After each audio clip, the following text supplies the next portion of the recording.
Hey guys, what's going on? I'm Retro Bliss. You're on the Retro Bliss Rewind podcast. We're going to have a fun time tonight. We're going to do another top 5 episode, but this time we're doing it our top 5 NES games. Now I'll tell you, I have no nostalgia for the NES. I was basically an adult when the NES came out, and we never had one. I had a Super NES for the kids, so I have some nostalgia for that. But since I've gotten into retro gaming, though, there's some great titles, and it's going to be a fun show tonight to talk about. So without further delay, let's get to the panel. Mike, and he always laughs when I say get no delay. He's like, you could have done that 5 minutes ago. Okay. No. Hey, I did it opposite. Okay. Oh, well, surprise. Surprise, Dr. Scott's here. Hi. Sorry, Brian, I screwed up. Yeah, Brian has his corner. He's got to stay in his corner. corner. Yeah, he has to stay in his corner. I had my favorite corner in the house, too, when I was growing up. So that's right. Yeah. Now, I will say, there are, depending on whose chat you're watching on, and really, you should bounce back between both. Give us both the love. But on Phil's channel, you've got a poll. Why don't you tell us what your poll is on your channel, and I'll tell you what the one on mine is. It's a very simple poll. You guys know my choices. I want to know if you think you're going to agree with my choices before I reveal them. Okay, so and that's on basically what I want to know. And on my channel, I have the usual. Who do you think is going to have the best list? Is it me? Is it Phil? Is it Brian? Or is it Dr. Scott? And we brought Dr. Scott on because he is legendary now for his hot takes. I am expecting, this is a top 5 NES. So, Scott, I'm expecting Dr. Jekyll and Mr. Hyde, Action 52, maybe Back to the Future 2 and 3. Cheetah Man, I do not have that. I just... Sorry. This is our favorite, not our most hated. The Atari... I'll be completely honest. I liked Back to the Future, not Back to the Future. Sorry, I liked Action 52. We had it as kids, and it was like we knew they were bad games, which you'd go through and just you always had something to play because I like 48 of those 52 games worked.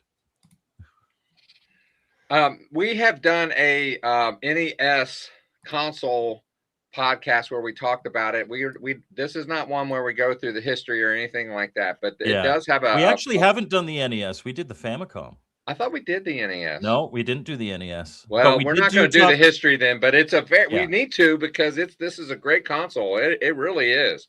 Had a lot of support back in the day, and I think we should just go ahead and get started and let Mike tell us what his number 5 is. Before I do that, Casey commented, I love NES and I'm looking forward to this one. Maybe Dr. Scott can redeem himself after the adventure fiasco. I remember that.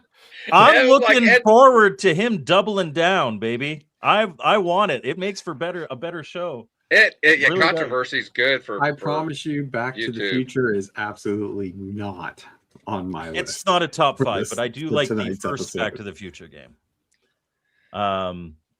Okay, so my number 5, I specifically for my list, I tried to pick something from a different genre. Like all my games are from different genres. And I also tried to pick maybe not the most stereotypical ones, although at least one of them is. So to represent RPGs, there are some great RPGs on the NES, and they tend to fall into like 2 camps. Are you a Dragon Warrior guy or are you a Final Fantasy guy? For me and my nostalgia, like I played both. I love both. But for me, it has to be Final Fantasy on the NES, the original Final Fantasy. Now, fun story for those who don't know, I imagine most people do, but the reason this game is called Final Fantasy is because Square was going out of business. And this was like their last shot. And it became a massive, massive success. And that's why now you have like Final Fantasy 15. Like there's nothing final about this game. But my brothers and I played. I remember we had this, and it didn't get a lot of play until a friend of mine came over, and he had a guidebook, and it would guide you through the entire game. But his guidebook was torn. It was like the first half of it, and the cover was ripped. But still, we got far enough in the game that, and he forgot it at my house, and then I think he ended up moving, and so that was our guidebook now. And so we played, and we eventually did beat it. I don't have time for RPGs now, unfortunately. They take a long time, and I did invest a lot of time into this, as well as the 2 Super Nintendo Final Fantasies. Final Fantasy VII was kind of the last big one I played, but this was the one that kind of started it all for me, and I absolutely love this game. It is an excellent RPG. It is difficult. It obviously it's the start of things, so you have to buy tents. You have to buy, like, in order to save outside of an inn, you've got to bring tents with you. You can't just save. But yeah, it's if you're looking to kind of get back to where things began, this is a great one for that. Final Fantasy, the original, and it's got a great soundtrack for the NES too. So I've not played this game. Is there the exploration part of it? Are there like hidden things that like there are in other RPGs? It's a whole world to explore. There are hidden things, but not hidden as in like Legend of Zelda kind of hidden. Yeah, that's like why you're not I knew running there were a up lot to in random there. bushes and trying to set them on fire. Yeah, right.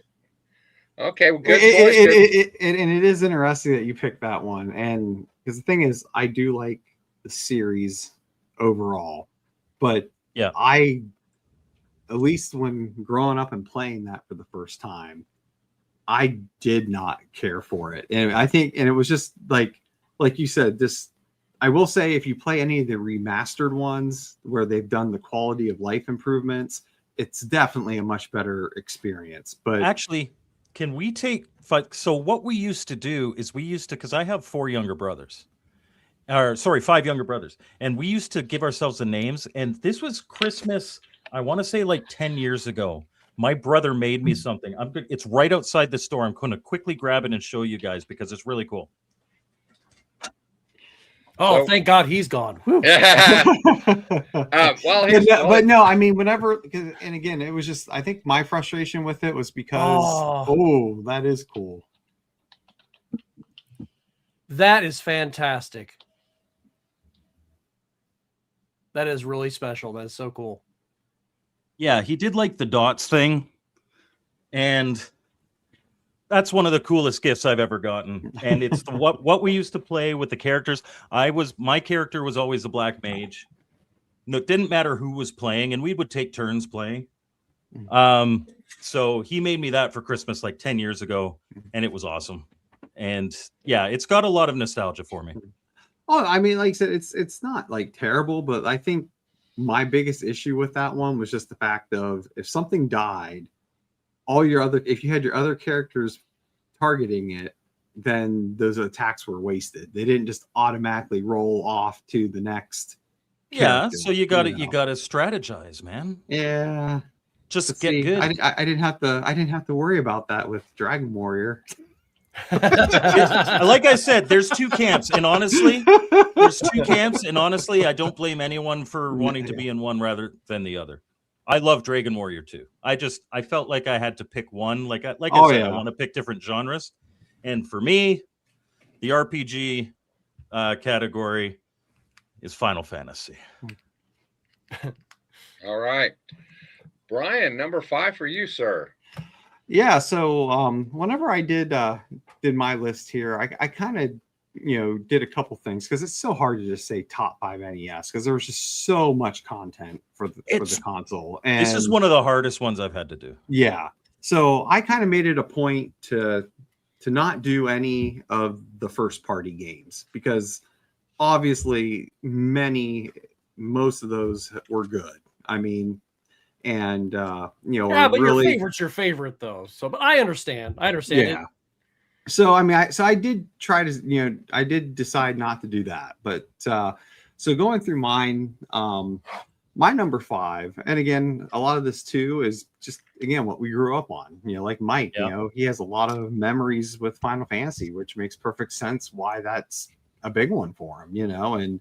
And my number 5 is Pac-Mania, and the reason for it was just like at the time, back when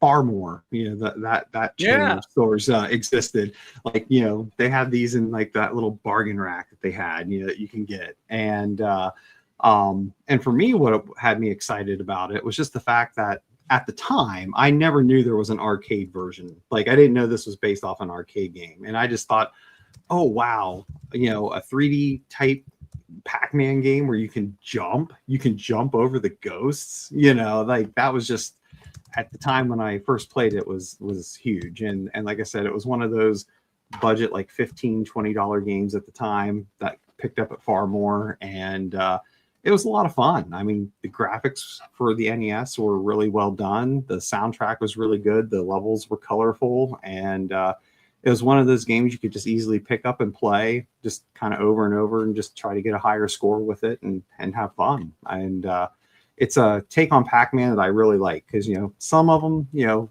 they didn't do as well on. Like, in my opinion, I'm not a fan of Pac-Land, but like this spinoff was really good. And it's actually a shame that they didn't really do anything more with it beyond just this first iteration. I mean, I know they released it on like Master System and Sega Genesis and things like that, but there was never a true like Pac-Mania 2 or any sequel off this style. So yeah, Pac-Mania is cool. It's definitely something different. I just want to take a really quick second. So I am the oldest brother, and therefore by the time we were done playing NES and stuff, like the ones that are on this board that my brother Matthew made were the ones that were old enough to play. So the younger ones, they didn't play it with us, so they were left off. And Andy says eventually ghosts can jump too, so you can try to jump them. They just jump right into you. Right, because you have to get used to start the jump toward them and hurry up and move back. As you can actually change your direction midair, which was a fun mechanic with it too. And Jeremiah is always here for a good comment. I always feel bad when whoever's the fourth guy he thought you were setting up a nice takedown, but he just approves of your pick that he's like, no, you're just trying to rationalize how bad your pick was. It's not that it was a bad pick. I was just saying because like you said, there's two camps. There's Final Fantasy and there's Dragon Warrior. And again, like I said, going back and playing it, it's fun. But like when I initially picked it up for the first time, it was just not. I mean, obviously, Final Fantasy 2, which is technically 4, was a night and day difference. Yes, that's a whole nother once you get to Super Nintendo. Yeah, I mean, goodness, yeah. I will say it's no Pac-Man 2600, but well, what is right? I know y'all. I'm trying to ignore you and respond to Mr. B in the chat. Okay, nice pick there, Brian. So, Dr. Scott, number 5 for you, sir. So, just like Phil, I was already an adult. If you want to, well, no, I wasn't an adult yet. That's right. I'm younger than Phil, barely, but still, I was. I at that time when the original Nintendo came out, I had a Commodore 64, and I was in junior high, and I had discovered that thing that Dr. Emmett Brown was so fascinated with, women. So I didn't I really didn't I didn't have an NES, but my best friend. It's funny. I will say it's funny. You can always tell when a guy reached sexual maturity by the gap in his knowledge of video games. Yeah. Mine is the mid to late 90s. So obviously yours is the mid to late 80s. Yeah, and mine extends from there up to about where when I discovered the Genesis existed, and I was like, wait a minute, what have I been missing? So that's when I got a Genesis. But my best friend who lived 2 doors down, he had a Nintendo, so I would go over to his house to play. And I actually bought a couple of games. I didn't get a console, but I bought a couple of games. We'd play them over there. And my number 5 happens to be I wouldn't call it a controversial title, but I think it's a love it or hate it kind of a game. There's nobody that's just like, yeah, that's pretty good. Almost everybody's like, oh yeah, I love it, or gosh, I can't stand that game. And that's Solar Jetman. I love the inertial physics in it. I don't know, and the fact that once your ship is destroyed, you're just kind of vulnerable outside, and you've got that last chance, and you can go back, to where you started off and grab another ship, or you can just kind of look for the stuff you're looking for and chance it and die. I think it's such a fun game in that way, because I think before this you really didn't have a lot of games that gave you that. Okay, I can get shot, my ship can get destroyed, but I still exist and I can still keep going, kind of a thing. And the really fun thing is I actually have a very beautiful, fully CIB copy in the other room, which I was not going to dig out. That one never comes out to play, but this one I found it. I don't know. I think it was at Korg's or Torg or one of those, and I just grabbed it this past year so I could have one that I can always just pop in and play. But that's my number 5. I've never seen this game. I'm Surprisingly decent pick. I like Solar Jetman. It doesn't make my top lists, but it is a fun game. I'll give you that. And it does have that very arcadey feel to it. Whenever there's physics involved that I can't control exactly, those games I don't know why I just. Well, that's the case. Then all your top 5, Phil, are LJN games. Yeah, they are. How'd you know? But that's exactly the point. Is a lot of people who hate this game, very much like Gravatar, but not as hard. Which is good, because Gravatar is hard as nails. Yeah. But that's the thing about this game is it does remove that sense of control simply because of the inertia, and that's I think one of the things, because you kind of have to think ahead a little bit. And that's one of the things I really, really liked about it. And it wasn't like it was bad controls or something like that. It was, you just don't have the kind of control you would. So that. Okay, I've been told that my mic sounds horrible. Yeah, we're aware of that. Phil's been changing stuff around with his computer and all that. So I'm having some issues. We can at least hear him. Just pretend he's an old-timey radio guy. After I give my pick, I may step off for a minute. Maybe a reboot will fix it. I don't know. My worry is that you don't make it back. Okay, is it that bad though? No, it's not that bad. No, it's not that bad. You like I said, you were just a little tinny. Okay, all right. Well, this game, I love this game, and I actually had this in the Retro Bliss Ninja contest once, and Mike killed it when he played. I had something like 900,000 points. Well, I don't know if it was that, but it was pretty high. Yeah, I did. When I streamed it, I got 350,000. It's Gyrus.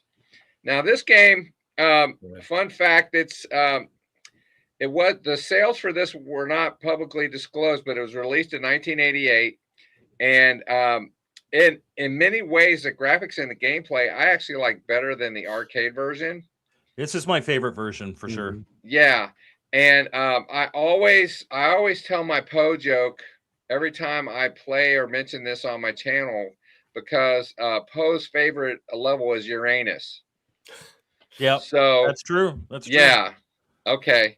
So anyway, that was my number. It's a shooter. It's a fun shooter, and like I said, it's just the aspects of it. I prefer this actually over the arcade version. So and the other thing, the gameplay mode B controls so much better. I don't know why the default to Gyrus is. I know why it is, because of the joystick and all that. But man, this is yeah, like I said, it's like the best version of Gyrus. When I saw that this was on Phil's list, I was like, oh damn, I completely forgot about this one, which is a shame because I love this game. It is absolutely I think it's probably one of those games that a lot of people would not even think to put on their list.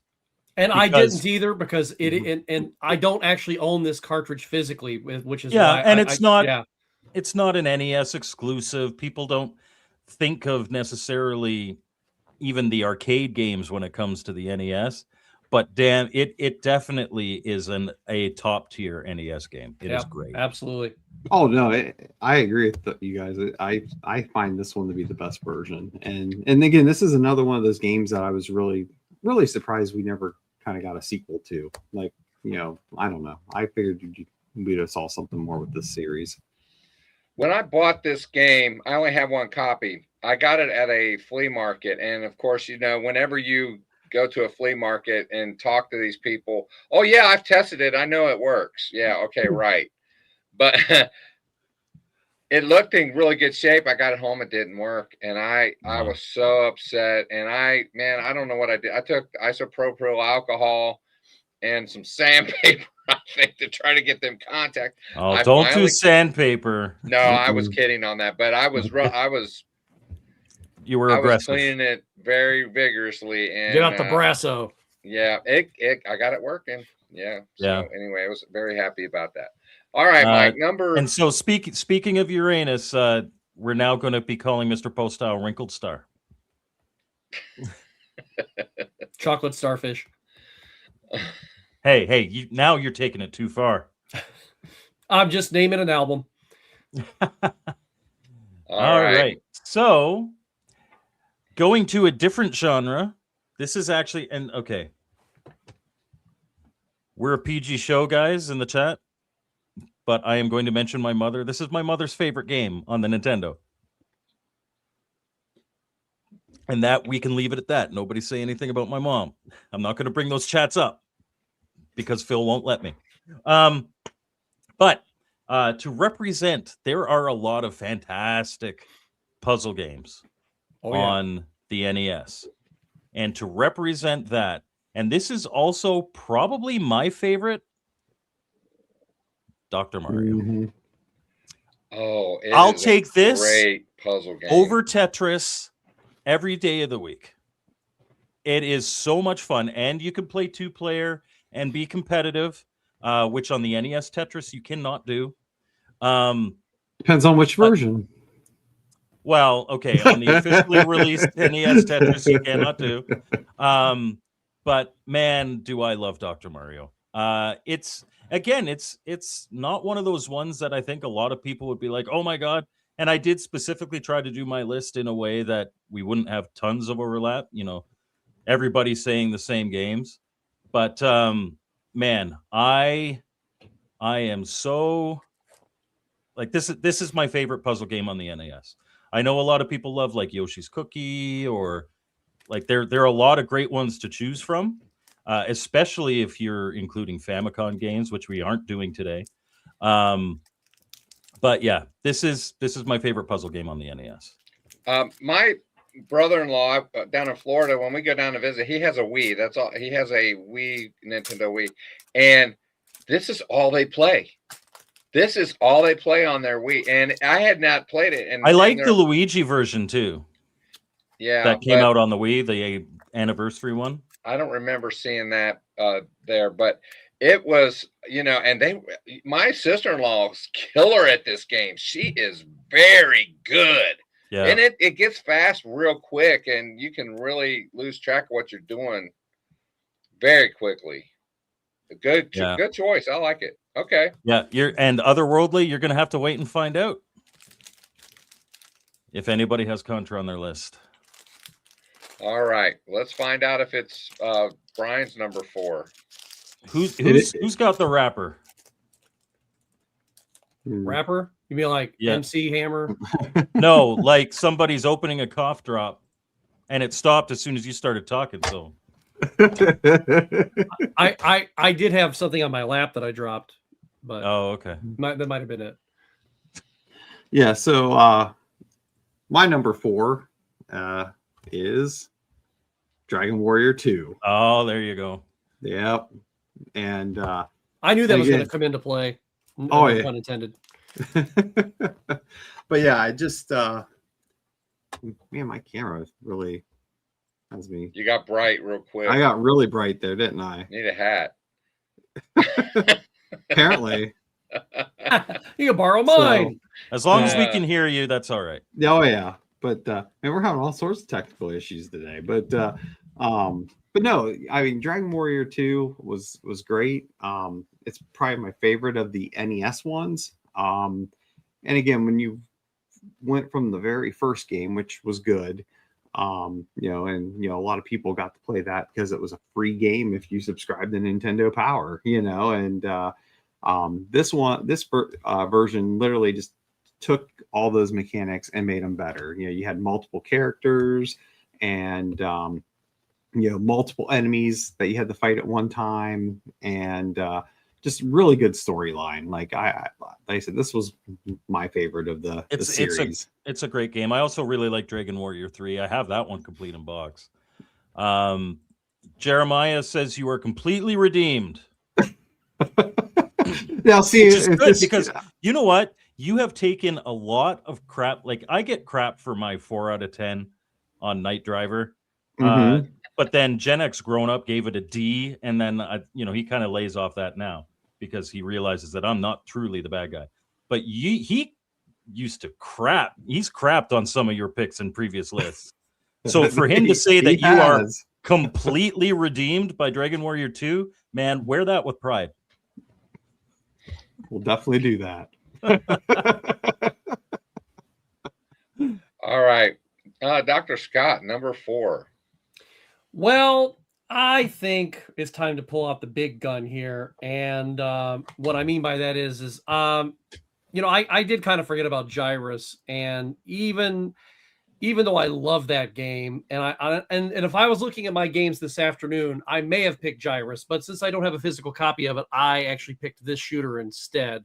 For me, Life Force is actually the perfect NES shooter because of the alternating stage perspectives. You know, and then you know, the weapon strategy that you have, it's It's a great game. It's more of a collaborative thing than most games of the genre, and especially on the NES. You never saw anything like this before the NES. Well, you know, the arcade, of course, but you know, at home, you really never saw anything quite like this.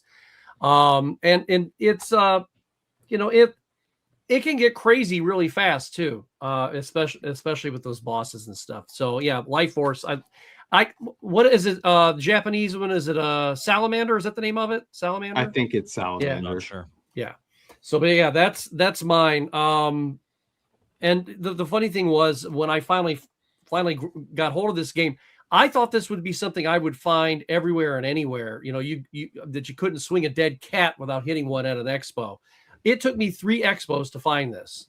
So, and I wanted to find it in the wild. I just didn't want Maybe to go to a because store. people were staying away from you because you had carrying a dead cat around. It could. Well, I usually carry a whole bag, so okay. could be. Yeah. Yeah. Well, and the thing is that Life Force is a really good game, and it's not an expensive game. I mean, No. I think you can still find it for, you know, loose for somewhere between $10-15. Yep. So Yeah. No, Nice. it's a great game. yeah. Nice. Now all the Give you that. Konami game, the whole Gradius line of games is great. Mhm. Nothing too controversial about Scott's picks yet.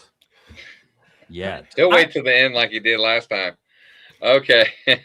My number 4 is an arcade port, and Nintendo had problems with this, and I'll explain what it's Mike Tyson's Punch Out. And it's based off the arcade game, which basically your fighter is like a vector see-through kind of thing where you can see the fighter in front of you. Well, Nintendo couldn't replicate that. And so what they did was they decided they were going to make your sprite like a third of the size of the other fighter. But the mechanics and the punching idea is the same. And you have different fighters, and each fighter requires a certain strategy to beat, and it's just a very, very fun game. Now, Mike Tyson's Punch Out, when they lost the license with Mike Tyson, they just made a Punch Out, which is basically the same game. It's just Mr. Dream. Yeah, Mr. Dream's at the end, but it's basically the same game. So if you have either one, it's fine. You're getting the same experience from the game, and I think it's not fun. gonna lie. Not gonna lie, it's a frustrating experience. I've beaten the game once. I've never beaten it, but it's still a bunch of. And now it sits on my shelf. It's better than Rocky for like the Master System. Rocky, it was just stupid, but this game's a lot of fun. No, and honestly, I prefer this one over the arcade. Like, I never could get into the arcade version of it, and I even downloaded it on my Switch. You know, whenever they had it available for purchase. Yeah. And Mr. Dream doesn't bite your ear. Well, there were 3 million. There were 3 million copies sold during its life, so there are a few of them out there. Mm-hmm. But yeah, no, the NES version is my favorite by far. All right, Mike, we're at 3. We're at number 3. I feel like just with Jeremiah Thomas, I've lost the crowd. So, like, do I have to? Oh, come on! No, these are in my honor. I just brought them out for Jeremiah. These are in my honorable mentions category, but yeah, they're not. They're not my number. We're on what, number 3? Yep. Yeah, they're not my number 3, but maybe flashing them to Jeremiah soothes his angst over my Final Fantasy over Dragon Warrior pick.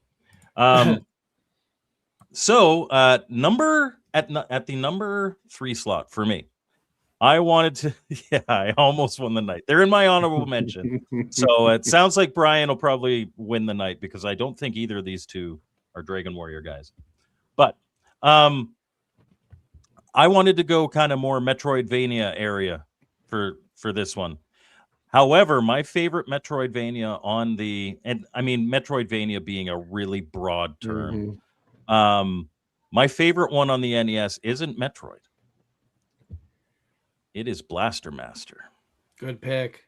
Mm-hmm. I adore Blaster Master. We rented this one. This was one of those ones where, like, on consecutive weekends, we just rented and then played and rented and played and rented and played, and eventually we beat it. The music in it is awesome. The atmosphere is awesome. You're like chasing your frog that jumped down a hole. Then it mutates and you somehow become small and drive this really cool. I wanted this vehicle. Like, you got a car that jumps around, and then it's got stages where you are top down. It's got stages where you're kind of platforming, like you saw at the very beginning of here, that like he was swimming around. And you have to find upgrades to be able to get into different areas and advance yourself through the game. Looks great, plays great.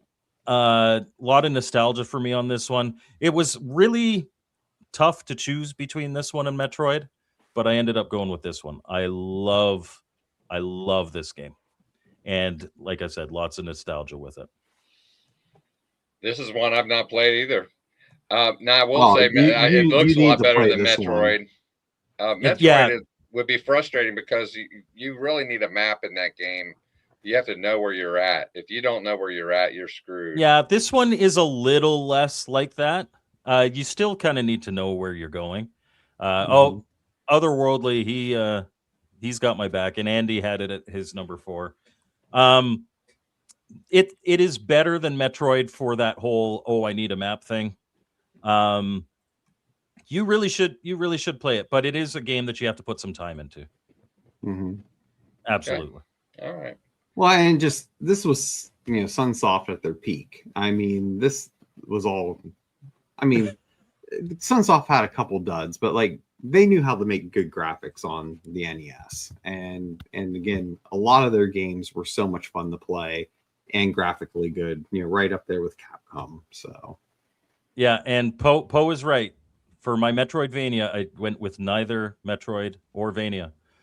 So, although the early Castlevania games aren't Metroidvania games, it isn't until no, they're later that they not. became Yeah, the Symphony genre of the became Night. Metroidvania. Yeah. Like that's nobody with an NES ever considered the genre to be Metroidvania. All right, Brian. Yeah. So my number 3 is, because we can't have a top 5 without getting the Blue Bomber in here at least once. So Mega Man 2 is on my number 3. And again, Capcom always made great games. I don't know that there's any bad game by them. I mean, I'm sure there might be one, but it's just not coming to mind. But again, great series, and it was just such a jump in quality from the first one to the second one. Like I said, the first one wasn't bad, but it's just they did so many quality of life improvements, and just it was a much better experience.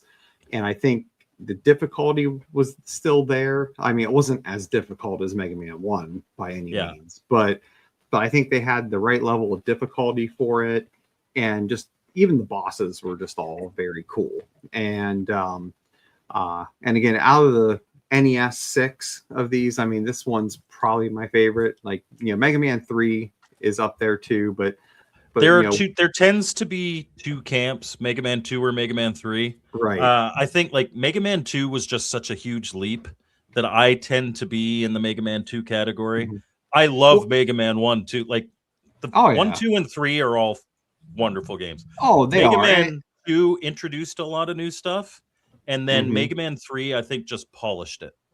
Yeah, and so they just added you the can slime. Appreciate them for what they are. Yeah, I mean, and like I said, they're all good. Like, my complaint with Mega Man 3 though is this: it was too easy. Like, I literally rented that and beat it like in one night, and it was just like, wow. Like, at least Mega Man 2 took me like a week. Where like Mega Man 3 is like, did I seriously just beat this game in a couple hours? It was just, I think they had that. Mega Man 2 was several weekend rentals for my brothers and I. Yeah. So, but no, this one's probably my favorite out of the original NES 6. So I don't hate that pick. I mean, obviously you had to have a Mega Man game. I specifically knew that there would be Mega Man games, so I did not pick one. But normally, like if I had to pick and I knew that nobody else was going to have lists, Mega Man 2 would probably have been my pick. Maybe Mega Man 1 and then Mega Man 3 after that. Mm-hmm. But yeah, a lot of nostalgia for this one. Fantastic game. I do want to bring up some drama in the chat that I thought was absolutely hilarious. Casey, the Intellivision gamer, who is usually he's quite often a guest. He's a very frequent guest on our show, and he posted his favorite NES games, which is great. Like a lot of people have been posting them. And then Megan Tron plays said, Casey, you're not on the stream. No one cares. and then Casey said, I love Mega Man games. And Mr. Postile said, damn it, Casey, what did Megan just say? And Casey responded with, I don't know, I blocked her. Nice. Oh, that's good. Good All right. Man, you have to love the people that come to our chats. It's a great group of people. It's hilarious. Yeah, it's kind of like the family at Christmas. You have to love it. Them. It is. Oh, I just saw like Ghosts and Goblins, which I don't know if that's on anyone's top 5 here, but yeah, not Ghosts the NES version for me. Yeah, I want to like that game. Like, I love the franchise of Ghosts and Goblins, but man, Ghosts and Goblins is just way too difficult on the NES. It's very. In fairness to the NES version, you've got unlimited continues. It's an easy game to beat if you have time. Yeah, but yeah. All right, Scott. What's your number 3? Well, one of my absolute favorite video games of all time is the arcade version of Crazy Climber. And the Atari version is abysmal. And the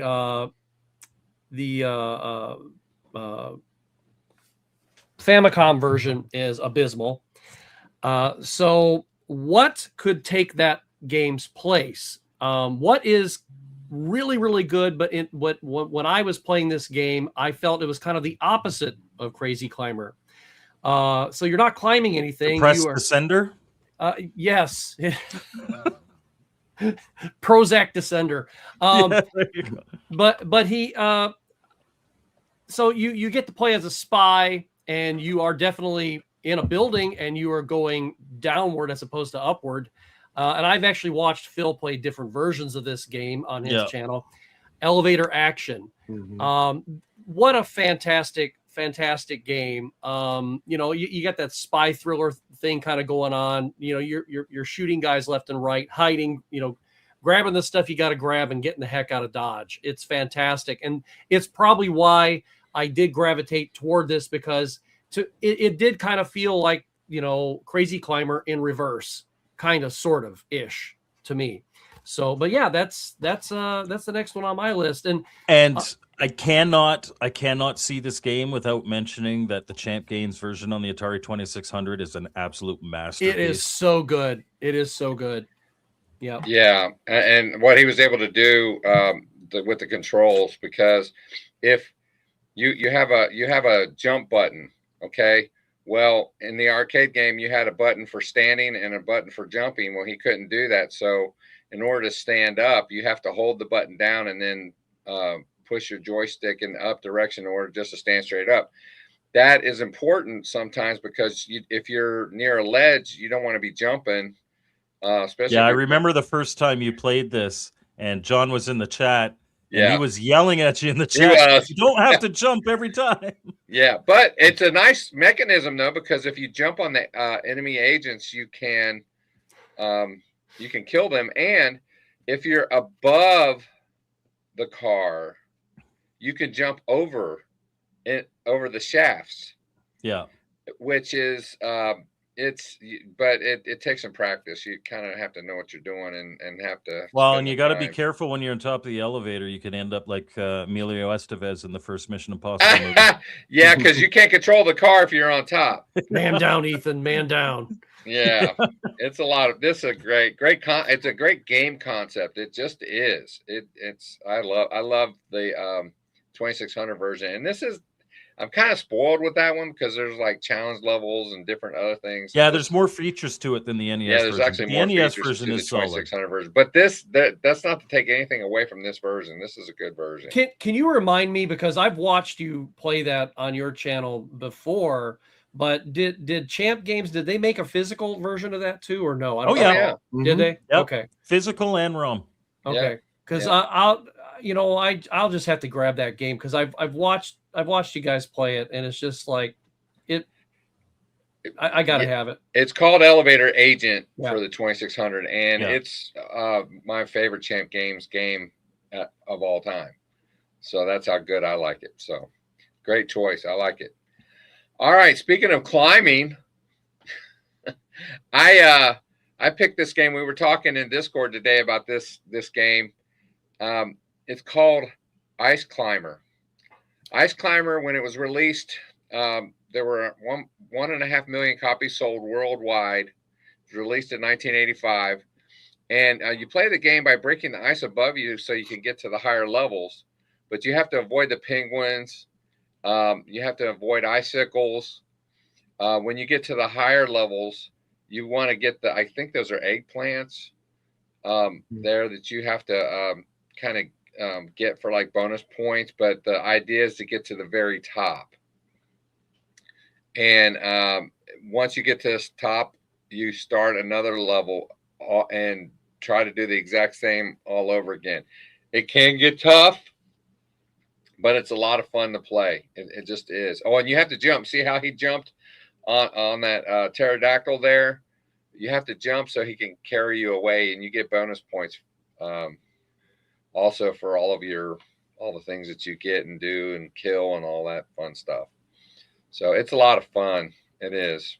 You It's have a hammer. interesting. It's interesting that you brought that one up because I used to have it for the Game Boy Advance, and that was one of the reasons why I even bought the game, was because it did remind me of Crazy Climber as well. Yeah, it's a lot of fun, man. It really is. Yeah. So Megan is talking about the music, and we did do a whole episode on our top 5 soundtracks. That was with Steven. What's his what's his channel? Yeah, Stephen Haywood, but what's his channel? Oh, Tech Buzz Gaming. Yeah. Oh, Tech Buzz. There you go. A game that not many people really seem to know about, Megan, but you might really like the soundtrack for is ASTNX. Oh man, I love that soundtrack. It's definitely not a top 5 game. It's a good game, but it's not a top 5 game. But it's for me, it's a top 5 soundtrack. Well, what is a top 2 game for you, Mike? Oh, a top 2 game. I could have swore I had this one complete in box, but for whatever reason, I don't. But one of my absolute favorites, Contra for the NES. This is for me like your ultimate run and gun nostalgic piece. Like, I love all the Contra games. I love Contra Hardcore. I love Super C. I love Contra 3 Alien Wars. I even love Contra 4 on the DS systems. As absolutely soul-crushingly difficult as that game is. I used to be able to beat this game without using a continue. No Konami code. That's how much I played it when I was younger. Wow. It is unbelievable. I actually, with Konami code, I beat it with my 4-year-old, and he would use all his lives and then all my lives, and then we do a continue. But man, it's such a good game. Like this, back in the day, this is all we wanted to play. And when you're playing 2-player, it is more difficult in 2-player because, especially in levels like this one, invariably one person would be stuck and trying to avoid getting shot while the other one just kept jumping up and dropped them off the screen. They lost a life. That happened that a never lot. happened. and this is a, again, maybe younger viewers. I know we don't have many younger viewers, but we do have some. This is all pre-internet. I remember a guy at school telling me about the Konami code, and I wrote it down on a piece of paper, and I went home and I tried to do it and it didn't work. I'm like, oh, he was just pulling my leg. He was full of crap. And then he's like, no, you got to make sure you get it all in before the thing and all that. And then when I got to work, like, it's just like, oh, wow, these secrets going around, right? Or around the schoolyard. And so Jolt has it here. But again, I always played this 2-player because I've got a lot of brothers. So I actually remember the Konami code different than everybody else I know, because it's up, up, down, down, left, right, BA, select, start. Because you have to go to 2-player and play it. But man, you've got your classic side-scrolling run and gun action, and then interspersed after the first 2 levels are these kind of 3D levels. I remember first seeing this, and it was just like, oh wow, because I'd never seen anything like that in a video game before, at least the ones that I had played.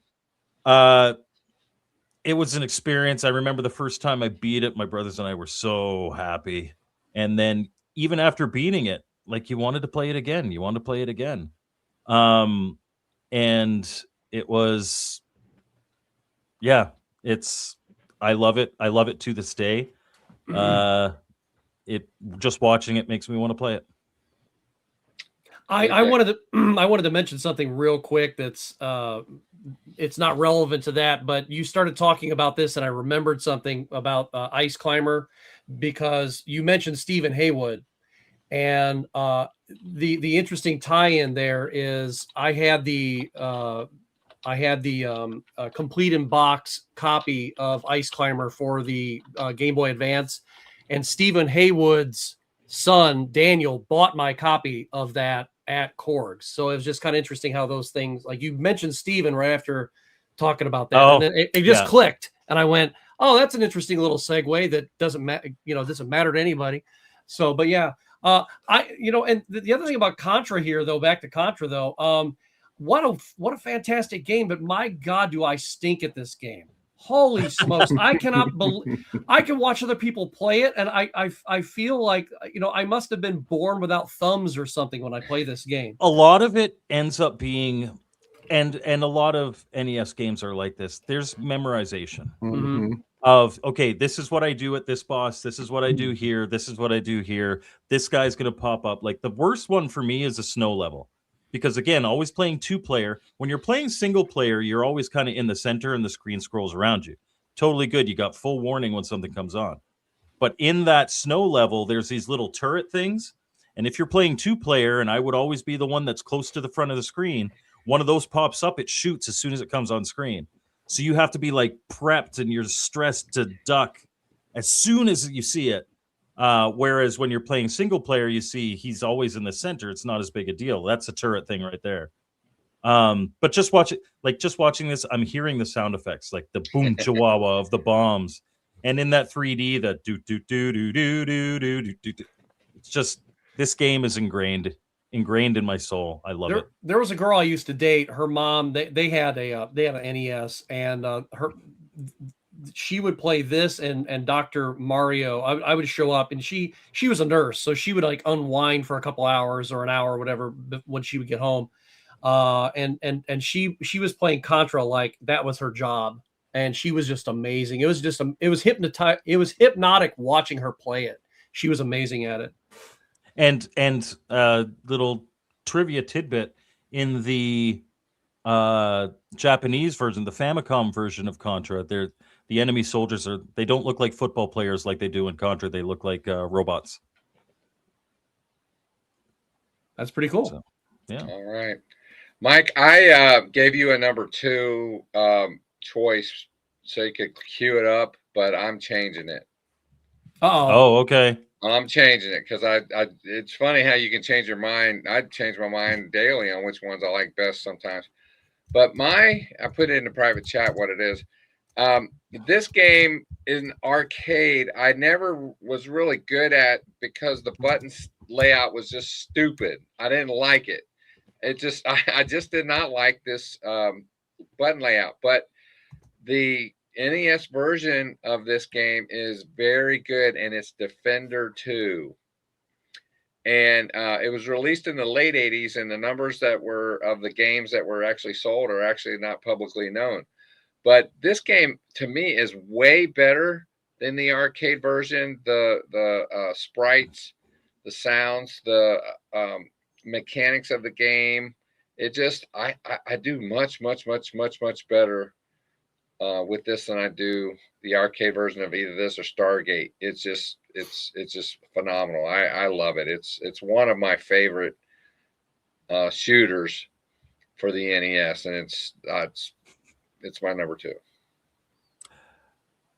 Are you going to use your old number 2 as a? It's going to be an honorable mention. Okay. Yeah, sorry. Because that surprised me.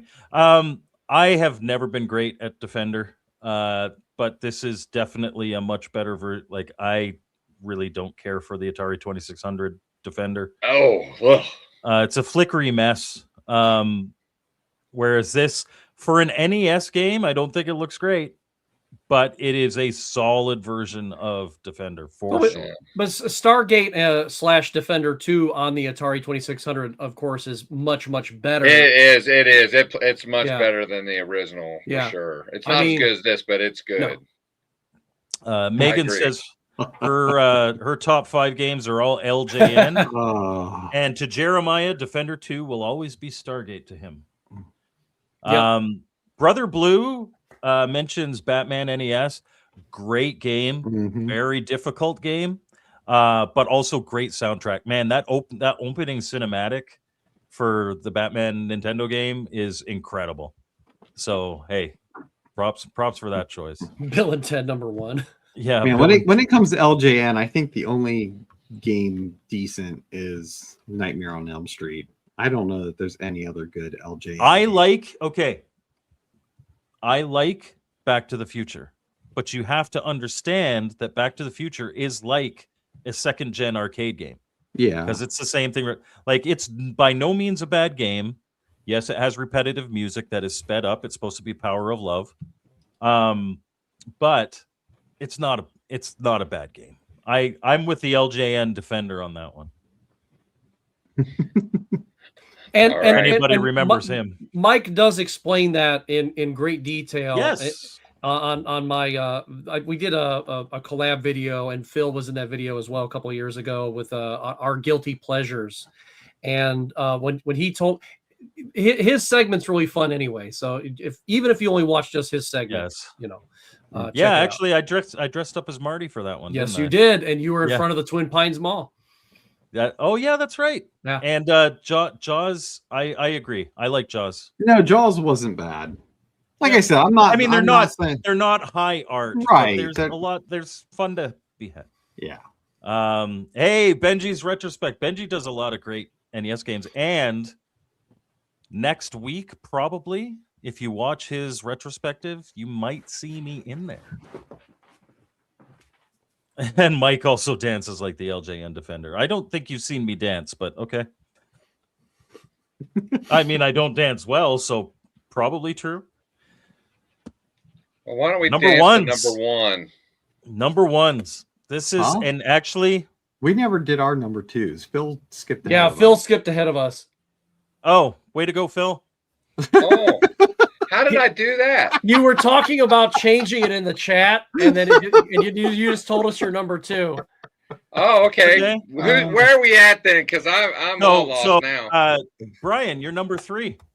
My number 2. You're number no Number 2. Oh yeah, you're number 2. You're number 2. You're number 2. Number 2. Yes. So my number 2, again, fan of the series, but my favorite one on the NES, Castlevania 3, Dracula's Curse. I mean, again, like really enjoyed the first one. I wasn't as much of a fan of the second one. I mean, it wasn't terrible, but it A was lot just of like, people crap on yeah. it because of the AVGN thing. yeah. but- I mean, it was okay, but like this like redeemed itself. Like this literally was like probably one of the pinnacles of the series, and in the sense of the traditional Castlevania style. And you know, it was just so cool to see this on NES, which I know they had some additional chips in here to help with it, but just the fact that you could go different paths, and depending on what paths you went, you know, you could get additional characters that you could swap between and play with in the game.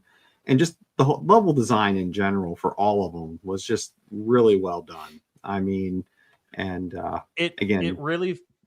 Oh, why is this? Did this freeze? it looks that way. I wondered if it was my screen. I'm like, oh crap, are they even hearing me right now? Oh, like the actual YouTube screen froze. So Oh. let's try a different one here. Let's switch to this tab. There we go. It really did feel like a big leap up for me. Yes. In the Castlevania series. I love the Castlevania games. I would say this is probably my favorite of the NES ones. Mhm. It's tough. It's close to number 1, but again, number 1 is nostalgia, I think, Right, yeah. more. Whereas this is like, okay, this has been evolved. Yes. You know, while you got the screen like this, can we do the Brady Bunch thing real quick? Okay, just wanted to do that. real fast. Oh, as I cover your face with a Yeah, comment. he covers his I face. hate He's when we Alice. come. I wish StreamYard would lift all of us when it did that, Yeah. because I want to show the chats, but I also, Either that or like, just scoot it over that. They should scoot it over that way. or do something to offend me so I don't feel bad doing that. Yeah. Okay. Dun, dun, dun, dun, dun, dun. And here's There we Scott's hat. Okay. All right. Dr. Scott, Scott's number number two. 2. Well, my number 2 is Phil. I'm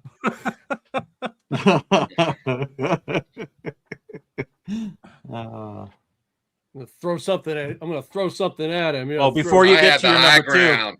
I have Jolt the high says- ground.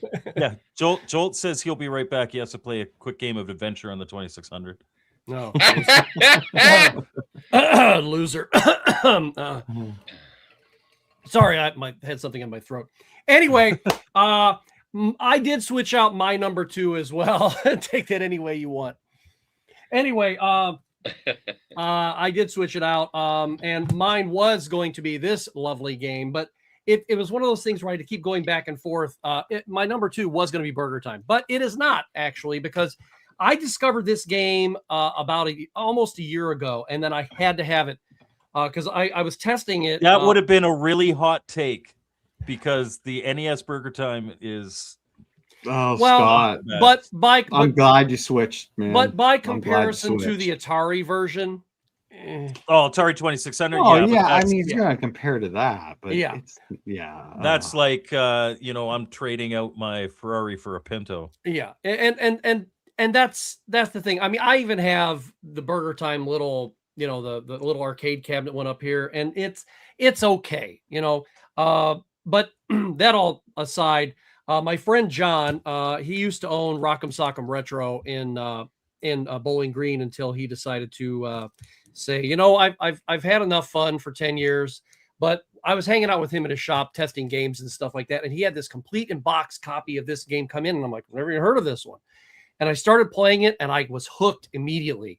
And I went out and got it like about 3 weeks later. I didn't want to buy his copy because it was complete in box, and it was like $75 or something. And I was like, holy, smokes. So, but this is a really fun, it's a charming action puzzler game. It kind of reminds me a lot of Pengo. It's called Kickle Cubicle. So yeah, you have these little ice blocks, and I don't know, you just got to play the game. I really can't explain it that well. It's a clever spatial puzzle game, and because of the ice and stuff, and you're always, throwing these little blocks around. That's why it reminds me of Pengo. And I was really hooked on Pengo for the 2600 when I was a kid. And when I saw this, it just really hit my nostalgia gland. So I had to have it. So yeah, there it is. This, if you've never played it, if you like a cute puzzle game, go out. Yeah, and it's an grab action puzzler. It is. Yeah, it is so much fun. It is just, wow, what a fun game. So there you go. I think that's a good swap out for the Burger Time. Well, because- now here's something. Jeremiah brings up a good point that both Phil and Scott have to account for. If Burger Time was number 2 and it got bumped, wouldn't that make it number 3? Doesn't that bump your whole list? How do you go from number 2 to demoted to not even on the list? Well, in my mind, that's what I did. So, it's my show. I do what I want to, Jeremiah. Yeah, If you don't like apparently what I'm doing, Jeremiah, get your own show, okay? And then I'll get on there and harass you. I mean, So, it's his own show. He can even he can change the order to this. He could, like he You did need to with put the it last back, group. because I could. Let's see how you do that. But I can bring myself back. Yeah. All right. So now we could go to number 1. Yeah. You're number 1. My number 1 should be not a surprise to anybody. Adventure for the 2600. It is a basic choice, but I do sincerely, not just for nostalgia, but for and not even just for the hype, but for what the quality of the game is. Now, I would understand if again, there are 2 camps: people who like this game, or people who maybe like the Super Nintendo version of it. But the one for me that is just king of the Nintendo Entertainment System and always will be is Super Mario Brothers 3. It is the pinnacle of NES Mario. I understand and totally relate to people who say that Mario World is better. I would actually probably agree. It's definitely more polished. But from what Super Mario Brothers was to then Mario 2, and I never particularly enjoyed Super Mario Brothers 2. I know the whole Doki Doki Panic thing, and that's probably why. Like, it never felt like a Mario game to me. But this was like, holy crap, this is Mario. Like, I remember being in school and we were drawing the characters and we'd draw all the Koopa kids. Like, I did a lot of art stuff. But me and my friends, we just sit and I could draw any of these characters. Just, I don't even have to look at them. I could draw them. Like from the art in the manuals and all that stuff. For me, this is where Mario became more than a video game. It was like, holy crap, Mario is like the pinnacle of video games. I understand Mario's not for everybody. Jeremiah probably very upset. But Super Mario Brothers 3 mops the floor with Mario 2, in my opinion, mops the floor with Mario 1, in my opinion. And I like both those games. In fact, I love Mario 1. But Well, Mario 3 is just, yeah. Fun fact for you, 17 million just sold in the US, and this was a major title in Japan. I don't have the numbers on that one. It was released for the Famicom as well. And it is, I don't have any nostalgia for this, but I can tell that this is actually an honorable mention for me, only because of the fact that I've not played it a whole lot, but I really have a lot of respect for this game because of the influence that I feel that this game had on Super Mario World for the Super NES. It cemented Mario as the premier platforming games. Yeah, I think this game did for the NES what Donkey Kong Country did for the Super NES. It just kind of elevated it, to that next level, later in its life. And I never played this game until I had the Super Nintendo All-Stars game, and because I didn't have an NES. And when I played it, I was like, wow, this is, and I stink at the Mario games. I mean, I'm just abysmal.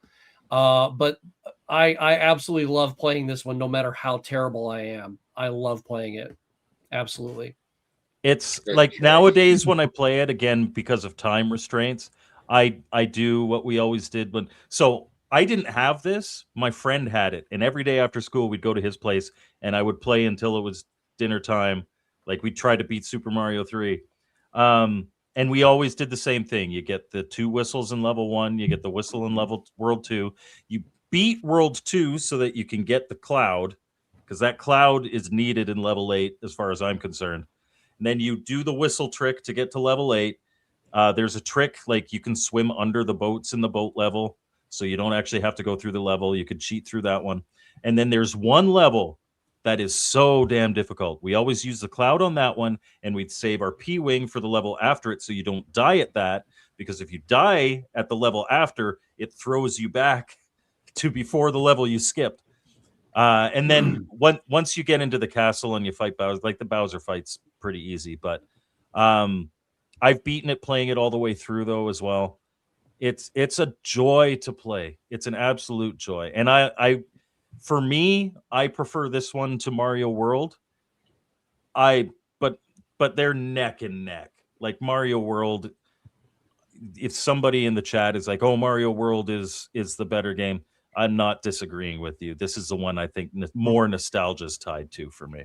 Well, and a couple things to keep in mind is that like you said, obviously what we knew as Super Mario 2 was not really Super Mario 2. So when you compare it to the fact that Super Mario and Super Mario 2 looked exactly the same, like graphically. I mean, like what Super Mario 2 was in Japan. And then, the lost levels, what we would call it, yeah. And then you come to this.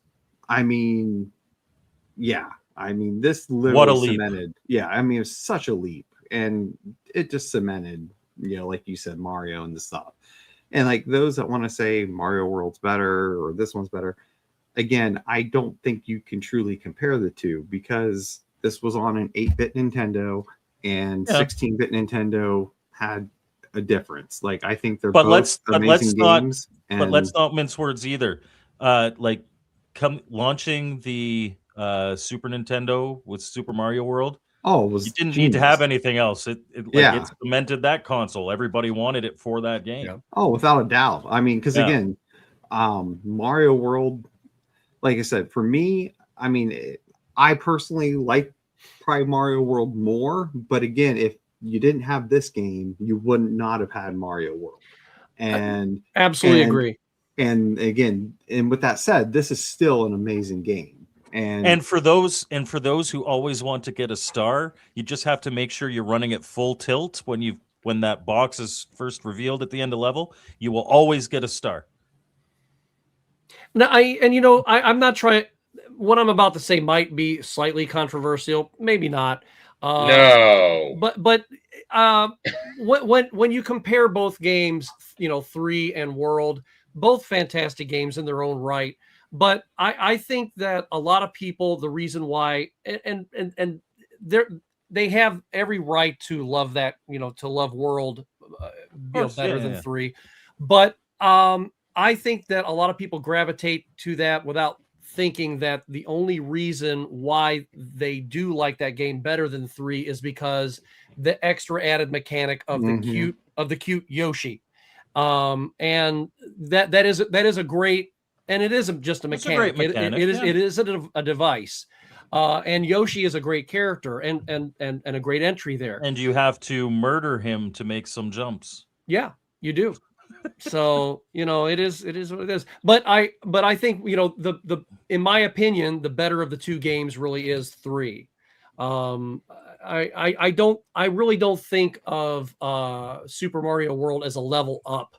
In that It's a level. It's definitely a level up graphic, like from a polished. Oh, graphically, of course, yeah. I would say that anybody here, if somebody gave you Super Mario World to play in a Super Nintendo and said, play this, you're not complaining. I mean, it's not a fight that I want to have. It's, this is my preference. It's probably nostalgia based. And if you prefer Mario World, I'm not complaining about that one either. There's a series on YouTube. I can't remember whose channel it was on, but there was a series on the Mario, that whole series, and all the work that they put into, the gameplay, the music, the character creations, all those things. They took it. That's why Nintendo is Nintendo, so good choice. All right. Brian. Yeah. So my number one, again, if you've watched some past episodes, probably isn't going to be much of a surprise, but, my number one for the NES is the Guardian Legend. And this was one that, I made it a point because I enjoyed the game so much that I needed to get it complete in box. Because normally when I pick up Nintendo games, I don't care about that. But again, just such a unique game, such a good game for its time period. And again, it's kind of a hybrid between having a shmup and also Blaster Master. So again, you literally had the shmup levels where you were, fighting the enemies, and then you'd enter into the world, and then would be like Blaster Master levels, and you were kind of a female transformer because you were transforming into the spaceship that you were flying, and then going back to the humanoid form whenever you were in the exploration scenes. And it's such a great story. I mean, just literally this planet just kind of coming out of nowhere toward Earth, and pretty much you're the last hope to, save things. And again, such a beautiful game. Graphically is great. Soundtrack's really good. I mean, I just remember playing this game so much, and rented it so much. And the only downfall to it is it used passwords instead of a battery save. So, yeah. And they were long passwords. So you had like to the really Roger Rabbit passwords. Yeah. So so you really had to make sure you had it right, or you might have lost hours of gameplay. I would go so far as to call this a hidden gem. I know a lot of people tend not to really remember this one, but it is a great game. Yeah. I mean, this is one of my favorite games. And like I said, it's one that I needed to get complete in box. And at CCAG, I don't know, probably like 5 years ago, there was finally a vendor that had it. And it's like, Yep, I'm grabbing it. So Nice. Yeah, when you're writing down your password, Jeremiah says that's what a Polaroid is for. yeah, right. He's not wrong. He's not wrong. I will say, Casey is worried. Yep. Well, I don't think he should be. I'm actually going to mention a couple of honorable mentions real quick. I actually don't have the physical copy of Narc, even though Narc is not a good version on the NES, but I had a lot of nostalgia for it because my best friend and I used to play it. Also, here's another really good one that was actually gifted to me by John Riggs at CGC 2 years ago. And that is Mendel Palace. This is a really fun game. And he told, whatever the situation was, I think there was a collab I was doing, and he mentioned this game, and I said, "Oh, cool, I'll go check for it." Before I could even find it, he went and bought it for me. He goes, "Here, I found it for you. I found it for you." I'm like, "Oh, cool." And I'm like, "Well, you got to sign it." So he signed it then as well. But no, my number one, I have a great deal of nostalgia for, but it's also one of those arcade games. This translation, this port of this arcade game is pretty darn close to the arcade game, and it's not 100% there, but it's pretty close. And my best friend that I had when I was like in, say, 5th grade, when I was in grade school, he and I would go into the local arcade with a roll of quarters and then we would also have some more money on us, and most of that money went in there playing this game co-op. This game, I think it captures pure arcade chaos better than anything else on the NES, especially when you're playing a 2-player. And of course, you can sabotage each other, but why would you do that when you can, help each other out? But sabotage. Clearly, you've never had siblings. If you don't know why people would kill each other. Not in the house. I didn't. Not in the house. I had a half brother and a half sister, but they didn't live with me. So no, I was an only child, if you will. But Mario Brothers, the original Mario Brothers. Good choice. God, That's a good choice. I love this game. I mean, it just, in the arcade it shines, and if you have digital ports of it, like on the Wii or anything like that, even better. I actually have it on my I have it on my 3DS as well, and that's the actual arcade port there. But it's so close, and even the 7800 version is pretty darn good. And believe it or not, the 2600 version, although a little flat and it doesn't have as much detail, still a very good game. But no matter what port you're playing of this, such a wonderful time that you can have. You know what my favorite version of this game is? What? In Super Mario Brothers 3, when you press A when the other player's going over you and you fight. I think it's the best version of Mario Brothers. But so my one beats your one. Mine includes yours. It does. I actually had a few Nintendo games before I even had a Nintendo here in the house, and my younger son, he somehow ended up with a free Nintendo. It was just, I don't remember the situation, and he had no games. And what I had, like maybe 10 games, and I said, well, one of them was Mario Brothers, and I forgot what other games, and I just gave him the whole stack. And then a couple years, of course, several years later, I end up with the Nintendo, and I go, I wish I had my Mario Brothers. So, but and finding this wasn't an easy task either. It's not super expensive, but it's not exactly a $5 game either. So, but such a fun one. So, Phil, up to you, buddy. Well, you were talking about the 5th grade. That was the best 3 years of my life. Okay. That science class will get you every time. I'm telling you what.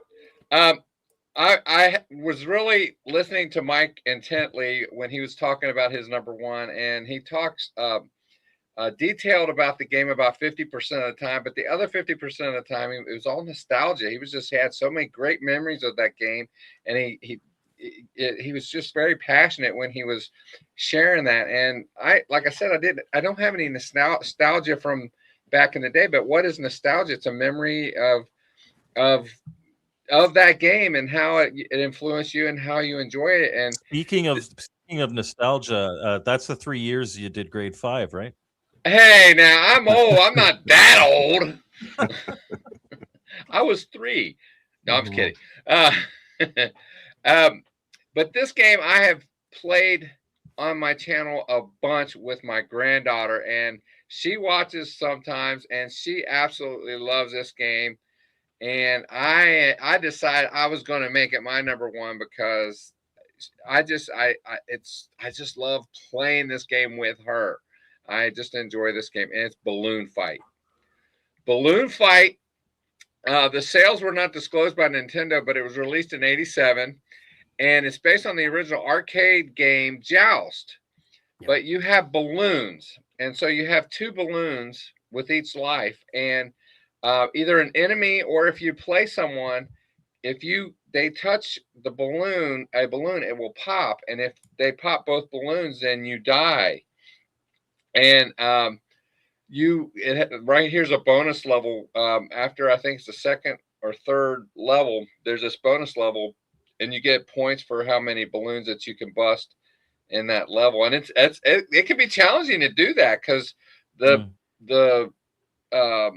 physics in the game are such that, just like Joust, you can't really finally pick your controls. You're just, it's a feel thing. You just got to feel it. And if you right had there, an NES, the NES version of Joust is not a great version. This is much better than yeah, Joust on the NES. this was a nice tribute, I would say, to Joust, with some added features to it. But there's where the water is down there. If you get too close to the water, there's a fish that can come up and eat you, and it's lightning from the clouds. Yeah. Oh, yeah. And you have the lightning from the clouds, and you get extra points for popping the bubbles and all that fun stuff. And Moria, I have YouTube Premium, so I don't really get all the commercials. So I was watching something. I went to the other room for a little bit, and I come back, and sometimes it just, for whatever reason, in your playlist or something, it'll start playing, and it was of me, and this was today, and I already had my list picked out of me and Moria playing right before they went to Georgia. She wanted to do a live stream of us playing this game, and I just thoroughly enjoy this game with my baby, and so that's my choice. I'm gonna have to get this one. I've never played it before. Oh, so much fun. It's really good, and again, this is one of those franchises from Nintendo that I'm not sure why we haven't seen like a modernized version of it, because I mean, again, it's an extremely fun game, and the only time we saw it was, early NES, and then they did release a version on the Game Boy, but the Game Boy was kind of I don't want to say platformer, but it was like a side-scrolling type game with it. So, and you know what? This finally explains why Jeremiah Thomas feels like he's the only person in the world that likes sneak and peek on the 2600. It's because of how much he enjoyed playing with his daughter. Oh my gosh! Oh, he ought to watch that video that I did then. And well, in our worst 2600 games, sneak and peek was my number one. Yeah. So we did beat the heck out of that.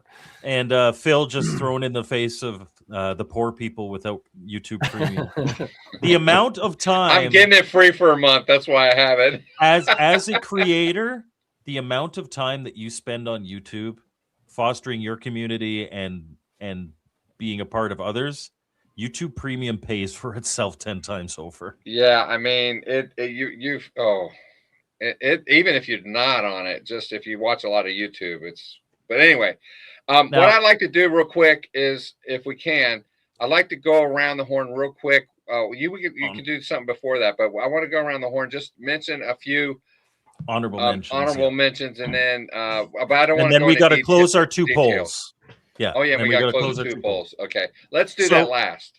Or do you want to do that now? No. We could do that last. We'll do our honorable mentions. Okay. Just ones that weren't on people's list that honestly should be. Yeah. Like I said, Dragon Warrior and Dragon Warrior 3. They're the ones that I had complete in box. Dragon Warrior 2, I love as well. Definitely an honorable mention for me. Because Mega Man 2 was already said, I'll say Mega Man 3. I have Mega Man 1, but it's only loose, so I grabbed again the one that I have the box of. as represented, and this one, like there are a lot of like the Capcom games are awesome, but the one that I have the most nostalgia for, and the first Mhm. NES game I ever beat DuckTales. I forgot about was that. DuckTales. That's a fun Yeah, one. it's a good one. Great game, great game. Yeah. This, I mean, Chip and Dale is great. Little Mermaid is even a great game. I mean, there are a lot of great Capcom Mhm. games. All right. And then of course I have Metroid and Vania. Yeah. Okay. All Those right. are just ones that were not said in the thing. And how many NES games in my collection? Not including homebrews, I have I think 580 some, and about 100 of them are complete in box. Nice. All right, Brian. A few honorable mentions that you might not have already. Yeah, I didn't really bring them all up, but pretty much one I was kind of on the fence with the top 5, which is why I kind of had it up here. Teenage Mutant Ninja Turtles 3, Manhattan Project. Oh yeah, I really like Turtles 2 arcade. That I really like that one too. No, that one's good. Like the first one, yeah, I just First one I liked as well. yeah. I mean, it was okay, but like Turtles 2 the arcade really made it good, and then like I said, this being its own like original game and taking all the good stuff from 2 and making it better, just kind of made that one. Ninja Gaiden, that series really good. And just because again, time purposes is just pretty much most games. I'm not going to say every single one, but if you grab a game from Capcom, Sunsoft, Konami, and shoot, I'm drawing a blank on the other at the moment. LJN, not LJN. Yay, LJN. You're most likely going to have a really good. Irene, like all. Oh, like, IREM. Or IREM, yes. Yeah. I mean, you're going to have a really good experience and fun time playing because like they all made such really good games for the console. So Okay, good choices. All right, Dr. Scott, a few of yours. Well, I'd already mentioned Mendel Palace earlier, but and there's several that are coming that aren't coming to mind that I have on the shelf back here. But one I actually do have sitting here, and this one, a lot of it has to do with the fact that number one, I'm not a big sports game fan, but this is a very good sports game, and I do have 2 really good sports games I like on the NES. Of course, the original Tecmo Bowl is fantastic, and I really like that one a lot. But this one is John Hancock, the immortal John Hancock's favorite. And it is a very good, it's ice hockey. Mhm. And I kind of started this little joke with him. So every time, and I forgot to do this last time I saw him because I bought another copy. And I was going to have, every time I see him at a convention, I was going to have him sign a copy and then have like 50 copies of it. But so far, I've only seen him twice at conventions. So I had to have him sign that one. But yeah, Tecmo Bowl, I think was a really fun one. Unfortunately, I can't think of any others that I have back here on the shelf. I do have one that's it's a fun game, but for the NES, heck no. And that's Bad Dudes, really bad translation. Yeah. Oh my gosh. But Batman is a very good one, and a hard game. It's But hard. yeah, but those are the only ones that I can think of right off the top of my head. I Okay. love ice hockey. I'll also nominate Blades of Steel. Yeah. I mentioned one getting demoted. Wait. You win it for the first time since 1980, and you're all cocky as crap. Shut up, Jeremiah. Oh man, there's this little banter between him and Mike. Oh, Jeremiah just likes to try to push buttons. Yeah. But when you're trying to push buttons from like, we've won what, like 5 of them since 1980, and then you beat us once, and you're all like, ooh, it doesn't push an actual button. Well, winning isn't everything anyway, but losing's nothing. Okay. Jab. All right. I mentioned I demoted one, and this one was there were 8 million copies sold for the NES, but over all of the Nintendo consoles, there were 35 million. Brian versions mentioned of Ninja this. Gaiden. What? Brian mentioned Ninja Gaiden. Sorry to interrupt. It was mentioned. Jeremiah is like, yeah. Yeah. And it's Tetris. Tetris is just a fun puzzle game. It's just it just is. It's very addicting, very fun. You know, it was a pack-in for the Game Boy. That's why there were 35 million copies of that. And it's just it's a fun game. And then I mentioned Super Mario Bros. as a honorable mention. And Scott mentioned Tecmo Bowl. Tecmo Bowl is fun. If you like football, if you know, considering the limitations of the system, you know, not a 3D experience for football, but it's really fun. And then my last one was a pack-in title for the NES, and there were 28 million copies of that, and that's Duck Hunt. I can use a game and shoot something, and with a gun. What? No, right there, that? right there, RetroCac. That's definitely the better Tetris, in my opinion, on the NES, without a doubt. Yeah. So anyway, I've really enjoyed this episode. Actually, you guys have mentioned close out our polls. Oh yeah, let's do the polls. I forgot. I'll do mine first since it's the most embarrassing. It's the most embarrassing. The question was, do you guys agree with my game choices? And there were 56. Or will you agree with my Will game you choices? agree? Yeah. And 60 actually just changed. Went from 58 to 62%. So 38. Oh, people are feeling sorry for you now. Yeah, I know. No. Now that they've heard your list, they're like, okay, I agree. Yeah, but you agree that those are the top 5? Okay. Yeah, it's okay to change your mind midstream. And then what is yours? And then my poll was, whose list will have the best games tonight? Keep in mind, this is posted in my chat. There's going to be a bias there. 74% voted me, 16% voted Phil, and then both Brian and Scott came in at 5%. However, Jeremiah Thomas says the real list, Brian is 1, and then everybody else is 2, 3, 4. It doesn't matter. Because of the Dragon Warrior picks. All right. Very, very fun episode tonight, guys.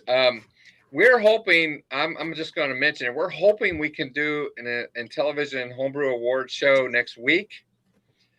We don't know for sure yet. Well, and so we originally tonight was supposed to be our Intellivision Homebrew Awards coverage because we were under the impression that they were launching last week. And then the idea was, okay, they're launching this week so that maybe next week we can do it. But still, they haven't happened. And we're almost in April, so it's kind of silly. We will see. When it launches, we will do that episode. But this is getting ridiculous. And quite frankly, I'm frustrated. Yeah. And we also have another episode that we want to do very soon. LJN games. That'll be good.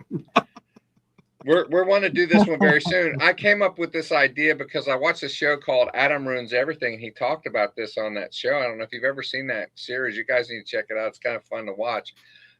He's got a little sugar in the tank, which is, I don't know how you feel about that, but it's very entertaining, very fun, very knowledgeable. You learn a lot of stuff. And he talks about women in retro gaming. And I got to thinking, we don't know a lot of women in retro gaming, and I want to get a woman's perspective because we never have women on this show. So except Poe.